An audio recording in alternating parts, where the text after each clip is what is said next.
ઓમ શ્રી ગણેશાય નમઃ. જય શ્રી કૃષ્ણ મિત્રો. ઓમ નમઃ શિવાય.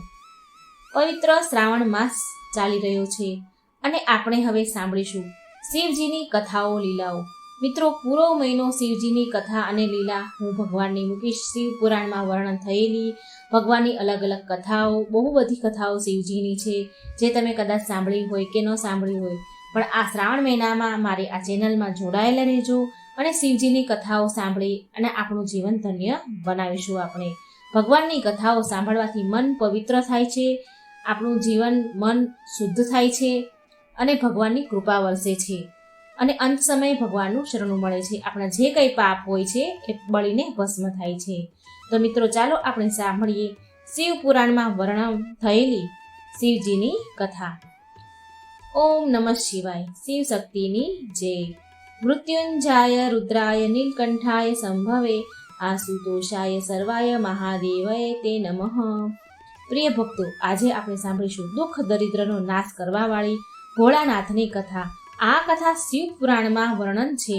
શિવ પુરાણમાં કહેવાયું છે કે જે પણ ભક્તો આ કથાને શાંત મનથી ભક્તિભાવથી સાંભળે છે તો તેની જન્મોની દરિદ્રતા સમાપ્ત થઈ જાય છે, દરિદ્ર ધનવાન થઈ જાય છે, રોગી બીમાર રોગ મુક્ત થઈ જાય છે, ભાગ્યના દ્વાર ખુલે છે અને શિવલિંગ પર જળ ચડાવવાથી ક્યાં ફળની પ્રાપ્તિ થાય છે. અને શિવજી માતા પાર્વતીની કલ્યાણકારી આ કથા છે. જો તમને આ કથા પૂરા અંત સુધી તમે સાંભળી લીધી તો સાચું માનો તમે કે તમારી બધી મુશ્કેલીઓ પરેશાનીઓનો હલ ભગવાનના પ્રત્યેક શ્રદ્ધા અને ભક્તિભાવથી 100 ગણી વધારે વધી જશે. બધી જ પરેશાનીઓનો તમને હલ મળી જશે. તો આ કથાને પૂરા મનથી સાંભળજો. કથાને સાંભળવાથી પૂરો લાભ મળે છે અને અધૂરી કથા સાંભળવાથી ભગવાનનું અપમાન થાય છે. સાથે આ વિડીયોને એક લાઈક કરી ઓમ નમઃ શિવાય ની જય જયકાર જરૂર કરી દેજો. શિવ પુરાણ અનુસાર એક ગામમાં એક ગરીબ બ્રાહ્મણ, તેની પત્ની અને તેના પુત્ર સાથે રહે છે. તેના પુત્રનું નામ છે સોમદત્ત. તે ગરીબ વૃદ્ધ બ્રાહ્મણ નિત્ય શિવજીને જળ ચડાવતા હતા, જળથી અભિષેક કરતા હતા અને તેની પત્ની બ્રાહ્મણને આ બધું કરે તો એને બિલકુલ પસંદ ન હતું. શિવજીની જે પૂજા પાઠ કરે આ બધું જોઈને એને બિલકુલ ગમતું ન હતું. આમ તો બ્રાહ્મણી પહેલા તો બહુ પૂજા પાઠ કરતી હતી, વ્રત ઉપવાસ બધું જ કરતી હતી. આટલું બધું કરવા છતાં પણ તેની ગરીબી દૂર થતી ન હતી. જ્યારે બ્રાહ્મણ જુવાન હતો તો ક્યાંક કથાઓ કહીને પૂજા પાઠ કરીને દક્ષિણા લાવે અને એનાથી એના ઘરનું ગુજરાન ચાલે. છતાં પણ બ્રાહ્મણીએ આશા સાથે પૂજા પાઠ કરે કે ક્યારેક તો તેની ગરીબી દૂર થશે ને, પરંતુ તેની ગરીબી દૂર થઈ નહીં. હવે તો બ્રાહ્મણ વૃદ્ધ થઈ ગયા. તેની અંદર એટલી શક્તિ ન હતી કે તે ક્યાંય ગામે ગામ જઈને કથા કહે, પૂજા પાઠ કરવા જાય અને કમાય, એટલી એનામાં શક્તિ ન હતી. તે હવે બીમાર રહેવા લાગ્યા છે. ઘરમાં તો કમાવા વાળું કોઈ હતું નહીં. બ્રાહ્મણનો દીકરો સોમદત્ત ગુરુકુળમાં ભણે છે. હવે તો બ્રાહ્મણના ઘરમાં ખાવાના પણ ફાફા પડી ગયા. તો તેણે ગુસ્સામાં પૂજા પાઠ કરવાનું બ્રાહ્મણીએ છોડી દીધું હતું અને બ્રાહ્મણને પણ પૂજા પાઠ કરવાનું ના કહે અને કહે કે ભોળાનાથ અને અન્ય દેવી દેવતાઓની પૂજા કરતા કરતા ઘટપણ આવી ગયું, પણ ભગવાને આપણી ગરીબી દૂર ન કરી. આવું એને ક્રોધ આવ્યો એટલે એને ભગવાનની પૂજા પાઠ બંધ કરી દીધા બ્રાહ્મણીએ. હવે તો ઉપરથી એક અન્નના દાણા માટે તરસી ગયા છીએ, ફાફા પડી ગયા છે અન્નના ખાવાના, અને મારી તો મતી જ ફરી ગઈ હતી કે મેં દિવસ રાત ઉપવાસ વ્રત કર્યા, જપ તપ કર્યા અને મારું શરીર મેં સુકાવી નાખ્યું. હવે શું આપશે તમારો શિવજી, જે તમે શિવલિંગ પર જળ ચડાવી રહ્યા છો, કાયમ ભક્તિ કરી રહ્યા છો? પ્રિય ભક્તો, બ્રાહ્મણીની વાત સાંભળીને બ્રાહ્મણ કંઈ કહે નહીં. આટલું બધું ભગવાન વિશે બોલે પણ બ્રાહ્મણ કંઈ બોલે નહીં. તેને તો તેના આરાધ્ય ભોળાનાથ પર વિશ્વાસ હતો. હવે તો બ્રાહ્મણનો પુત્ર તેની શિક્ષા પૂરી કરીને ગુરુકુળથી પાછો તેના ઘરે આવી ગયો અને તેની માતા પિતાની સેવા કરવા લાગ્યો. એક દિવસની વાત છે. સોમદત્ત શિવ મંદિરમાં પૂજા પાઠ કરી શિવ મંદિરમાં શિવ ભક્તોને શિવ કથા સંભળાવી રહ્યો હતો. સોમદત્ત કહેતો હતો, એ સમયે કથા સાંભળવામાં આવ્યું હતું. એવું કહે છે સોમદત્ત કે જે ભક્ત ભગવાનની કથા સાંભળે છે તેના મનમાં જે કંઈ ઈચ્છા રહે છે તે બધી જ ભોળાનાથ પૂરી કરે છે. મનોકામના બધી ભોળાનાથ પૂરી કરે છે. પ્રિય ભક્તો, સોમદત્તની આ બધી વાત મંદિરમાં પૂજા કરવા આવેલા તે રાજ્યના રાજાએ સાંભળી લીધી અને એને આ વાત બહુ સારી લાગી, બહુ ગમી અને તેણે સોમદત્તને તેની રાજકુમારીને કથા સંભળાવવા માટે નોકરી પર રાખી લીધો. હવે સોમદત્ત રોજ રાજાની છોકરીને કથા સંભળાવવા જાય છે. ત્યાં દક્ષિણામાં જે કાંઈ મળે એનાથી તેના પરિવારનું પાલન પોષણ કરવા લાગ્યો. આમ છતાં પણ બ્રાહ્મણી ખુશ ન હતી કે સોમદત્તની માતા ખુશ ન હતી. તેણે કહ્યું કે મને મારા દીકરાના ભવિષ્યની ચિંતા છે. આપણું જીવન તો જેમ તેમ કરીને ગમે તેમ કરીને પૂરું થઈ ગયું, પણ મારા પુત્રનું જીવન હજી બાકી છે. આપણા મર્યા પછી તેનું શું થશે? આપણી ભક્તિ પૂજા પાઠનું ફળ લાગે છે ક્યારેય નહીં મળે. શું ભોળાનાથને મારું દુઃખ દેખાતું નહીં હોય? મારો પુત્ર રાજાના ઘરે જે પણ લઈને આવે છે એમાંથી આપણા ઘરનું ગુજરાન તો ચાલી જાય છે, એનાથી આપણા પૂરા પરિવારનું પેટ પણ ભરાઈ જાય છે, પણ બીજી આવશ્યકતાઓ, જરૂરિયાતો કેવી રીતે પૂરી થશે? ઈશ્વરે તેની આંખો કેમ બંધ કરી રાખી છે? શું મારા પુત્રને પણ આપણી જેમ ગરીબીમાં જ જીવવું પડશે જીવન? આવું એ બ્રાહ્મણને કહી રહી છે. પ્રિય ભક્તો, બ્રાહ્મણ અને બ્રાહ્મણની આ કરુણ પોકાર જ્યારે માતા પાર્વતીએ સાંભળી તો તેણે શિવજીને કહ્યું કે હે દેવ, હે મહેશ્વર, તમે સર્વજ્ઞ છો. તમે કેમ આ બંનેની પરીક્ષા લઈ રહ્યા છો? બ્રાહ્મણ તમારા પરમ ભક્ત છે. હવે તમે એના દુઃખ તો દૂર કરો, તેના દુઃખનો નાશ કરો. પ્રભુ, નહીં તો કોઈ પણ બ્રાહ્મણ તમારી પૂજા પાઠ કરવાનું બંધ ન કરી દે ક્યાંક. એના મનમાં તમારા પ્રત્યે વિશ્વાસ સમાપ્ત ન થઈ જાય ક્યાંક. ભોળાનાથ બોલ્યા, હે દેવી, તમે ચિંતા ન કરો. મેં તેના ભાગ્યના ઉદયના બીજ પહેલેથી જ રોપી દીધો છે. હવે આપણે બેવને સાથે લક્ષ્મીજી અને વિષ્ણુજીને લઈને બ્રાહ્મણના ઘરે જવાનો સમય આવી ગયો છે. મારી કૃપાથી સાથે એ બ્રાહ્મણ દંપતી વિષ્ણુ લક્ષ્મીની કૃપાના પાત્ર છે. બંને પતિ પત્ની આપણા બંનેની પૂજા એક સાથે કરે છે. હે દેવી, પૃથ્વી પર જઈને આપણે શિવલીલા કરવાનો સમય આવી ગયો છે. શિવલીલા કરવાની છે. હવે શિવજી પાર્વતી સાથે નંદી પર સવાર થઈને વૈકુંઠ લોકમાં જાય છે, જ્યાં દયાનિધિ ભગવાન વિષ્ણુ શેષનાગની સૈયા ઉપર બિરાજમાન છે. માતા લક્ષ્મી તેના પગ દબાવી રહ્યા છે. ત્યારે શિવજીએ ભગવાન વિષ્ણુને પૃથ્વી પર જવાનું કહ્યું તો વિષ્ણુ ભગવાન બોલ્યા, હે દેવી લક્ષ્મી, ચાલો આપણા ભક્તના ઘરે જવાનો સમય આવી ગયો છે. હવે ચારેય દેવી દેવતા સાધુનું વેશ ધારણ કરે છે. પૃથ્વી લોક પર બ્રાહ્મણના ઘરે પહોંચીને અલખ જગાવી અને બોલ્યા, અલખ નિરંજન, અલખ નિરંજન, ઘરમાંથી કોઈ હોય તો બહાર આવો. એટલે ઘરમાંથી એક વૃદ્ધ બ્રાહ્મણ બહાર આવ્યા, સોમદત્તના જે પિતા હતા તે, અને એણે પ્રણામ કર્યા સાધુને. તો એ સાધુ વેશધારી ભગવાન શિવજી અને વિષ્ણુ ભગવાન બોલ્યા કે અમે રાત્રિમાં તમારા ઘરે વિશ્રામ કરીશું. આ સાંભળી બ્રાહ્મણ પુત્ર સોમદત્તે અતિથિ દેવો ભવ ઉચ્ચારણ કરીને બોલ્યા કે હે મહારાજ, મારા ઘરે દક્ષિણામાં મળેલા દાળ ભાત વગેરેથી અમારા ભોજનની પૂર્તિ થાય છે, માટે હું એક સમયના ભોજનની વ્યવસ્થા કરી શકું છું. તો સાધુઓએ એને એક વાસણ આપ્યું અને કહ્યું કે એ દાળ ભાત આ વાસણમાં બનાવજો, તો આપણા બધાનું જ 2 સમયનું ભોજન બની જશે. હવે આ પ્રકારે એ વાસણમાં ભોજન બનાવવાથી બંને સમયનું ભોજનની પૂર્તિ થઈ જતી હતી. બીજા દિવસે પ્રાતઃકાળે વહેલી સવારે સોમદત્ત જવા લાગ્યો તો સાધુરૂપી ભગવાન શિવ કહે છે, હે પુત્ર, તું ક્યાં જઈ રહ્યો છે? એટલે એને સોમદત્તે કહ્યું કે હે સાધુ મહારાજ, હું રાજાની છોકરી, રાજાની જે પુત્રી છે રાજકુમારી, એને કથા સંભળાવવા જઈ રહ્યો છું.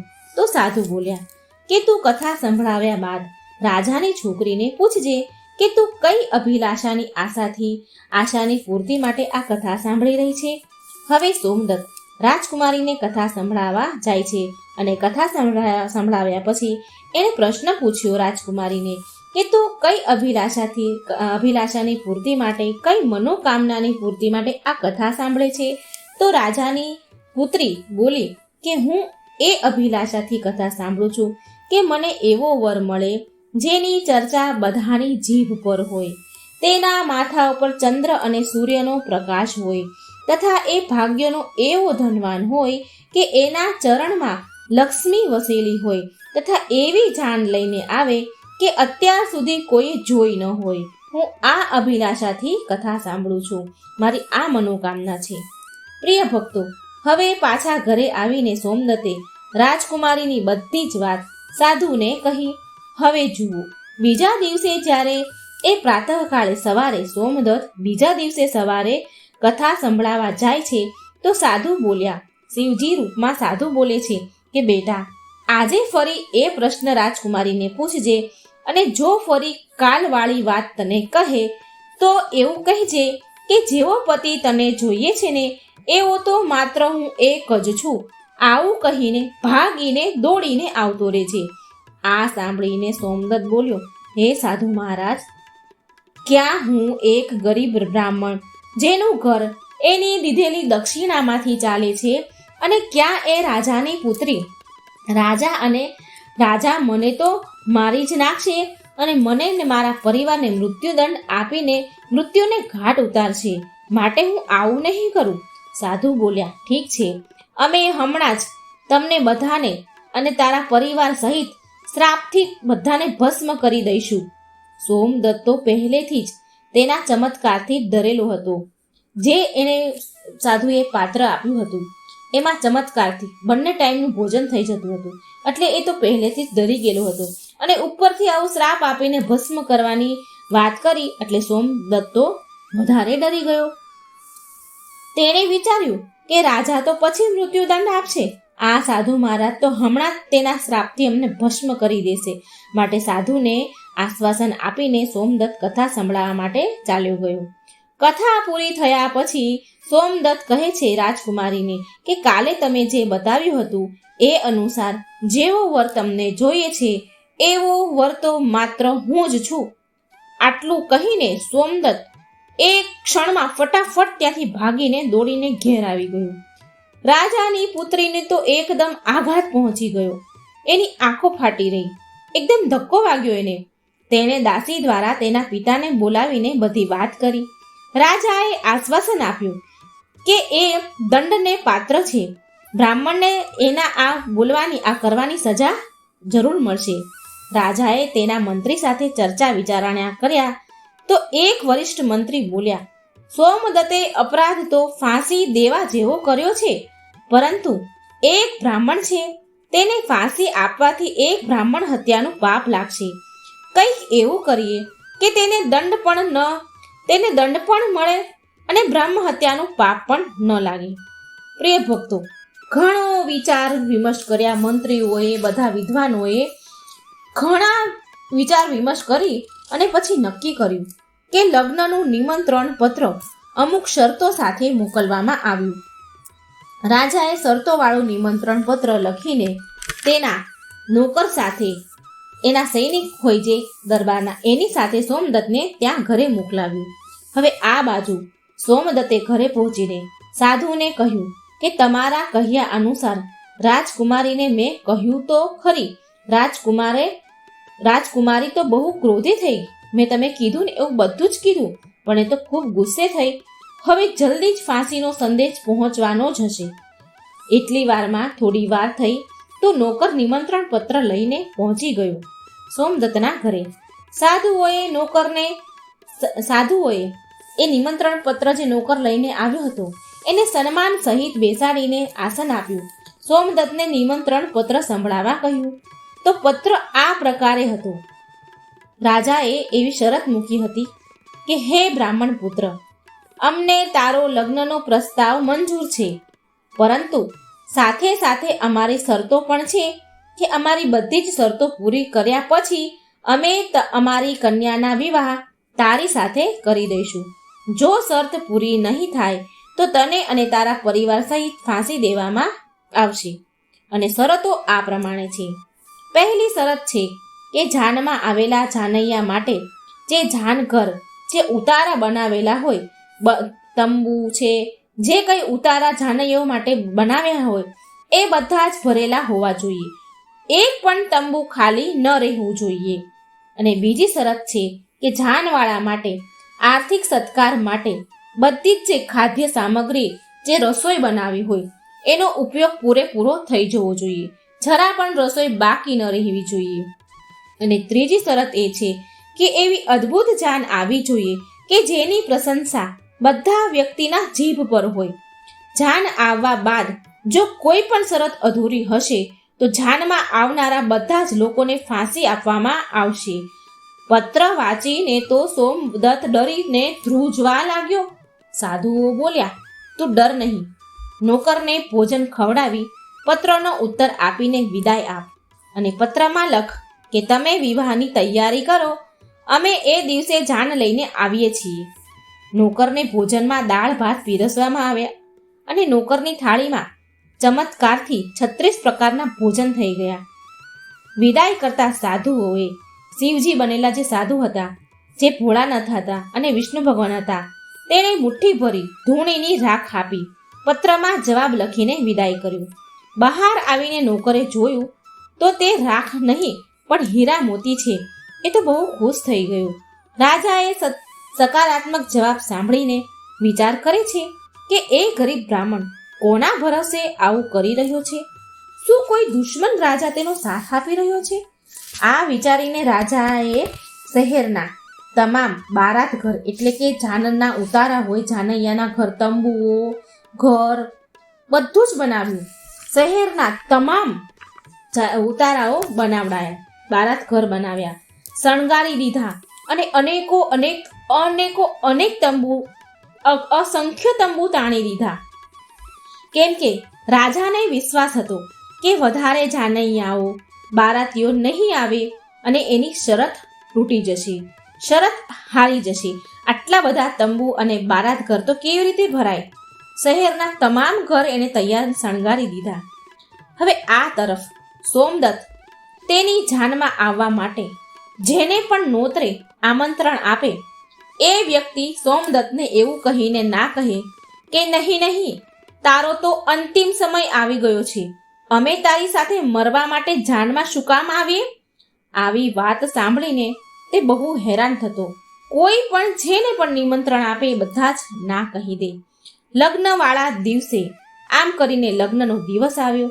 એટલે લગ્નના દિવસે સોમદત્ત દુઃખી થઈને બેઠો હતો અને સોમદત્તને દુઃખી જોઈને સાધુ મહારાજના રૂપમાં શિવજી કહે છે, પુત્ર, આજે તારા વિવાહ છે અને તું દુઃખી થઈ રહ્યો છે? તૈયાર થઈ જા, સજી જા, ધજી જા, તારા લગ્ન છે આજે અને અમારી સાથે ચાલ. તું કોઈ પણ વાતની ચિંતા ન કર, અમે તારી સાથે છીએ ને. એટલે સોમદત્તે ભાગ્યમાં જે લખ્યું હશે એ જ થશે આમ વિચારીને સોમદત્ત સાધુ સાથે ચાલતા થાય છે.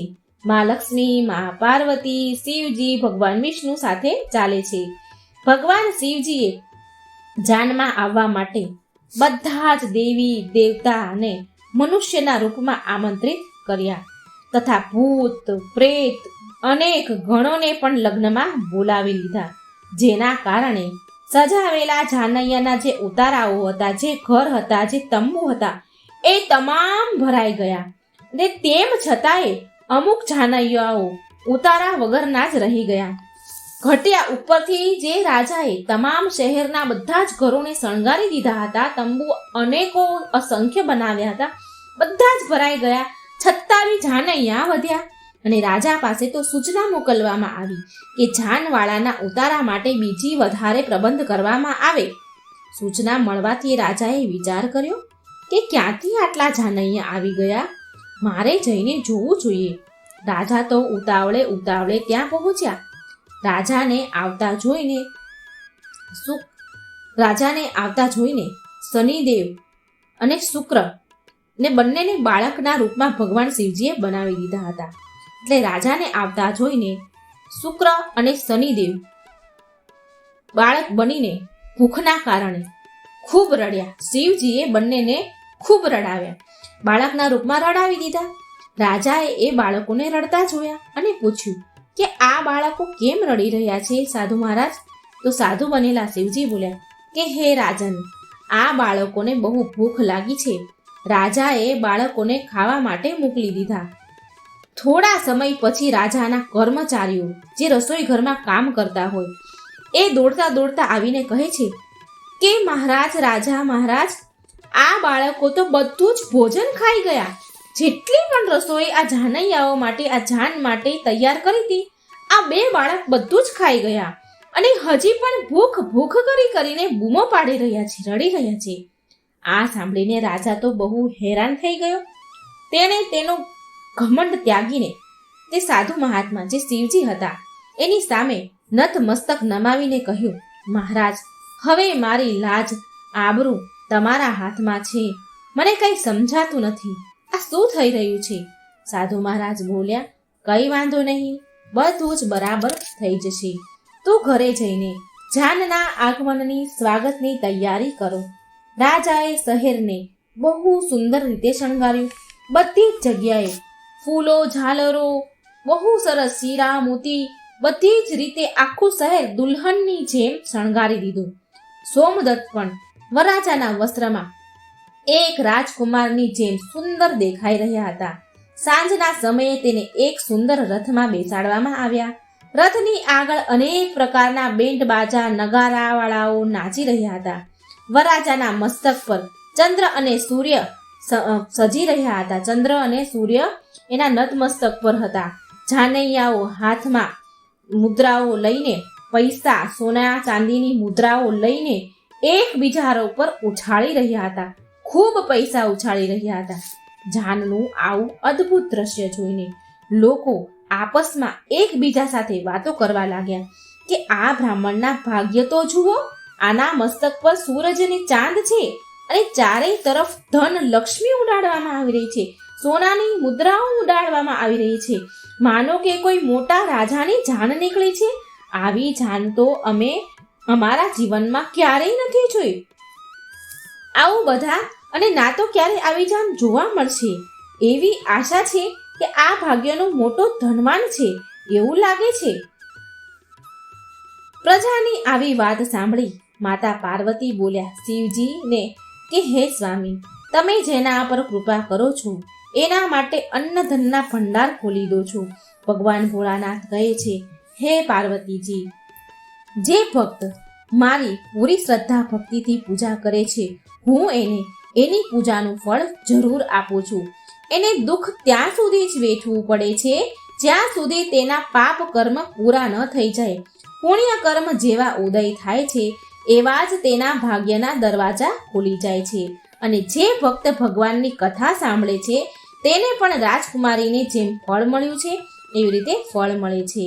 રાજકુમારીએ રોજ ભગવાનની કથા સાંભળી અને તેના મનમાં જે કંઈ મનોકામના હતી એ એને પૂરી થઈ, એ એને મળ્યું. આ તો ભોળાનાથ માં પાર્વતી, વિષ્ણુ ભગવાન અને માં લક્ષ્મીનો મહિમા હતો, જેના કારણે બ્રાહ્મણ ધનવાન બન્યા. એની ઝૂંપડી પણ મહેલમાં પરિવર્તન થઈ ગઈ, સુંદર મહેલ બની ગયો.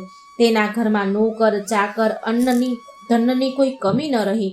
અપાર ધન દોલત ઘર ભરેલું હતું અને બ્રાહ્મણે પણ ભગવાનની પૂજા અર્ચના શરૂ કરી દીધી. બ્રાહ્મણ અને બ્રાહ્મણી બંને પૂજા પાઠ કરે છે શિવજીના અને ખૂબ દાન દક્ષિણા આવવાની શરૂ થઈ ગઈ અને રોજ ભગવાનની કથા સાંભળતા હતા. બ્રાહ્મણી પણ હવે ભગવાનની કથા રોજ સાંભળે છે. તો એકવાર પ્રેમથી બોલો, ઓમ નમઃ શિવાય. લક્ષ્મી નારાયણ ભગવાનની જય. પાર્વતી પતે હર હર મહાદેવ. મિત્રો, આ હતી ભગવાન શિવજીની કથા લીલા. મિત્રો, આવી જ રસપ્રદ ભગવાનની સાચી વાર્તાઓ, શિવ પુરાણની આ વર્ણન છે, શાસ્ત્રોની વાર્તાઓ તમારા સુધી હું પ્રસ્તુત કરીશ. તો આ શ્રાવણ મહિનામાં ભગવાનની વાર્તાઓ જરૂર સાંભળજો અને વિડીયો શેર કરજો, લાઈક કરજો અને આ ચેનલને સબસ્ક્રાઈબ કરવાનું ભૂલશો નહીં. વાર્તા સાંભળવા માટે ધન્યવાદ. જય શ્રી કૃષ્ણ. રાધે રાધે. Thank you.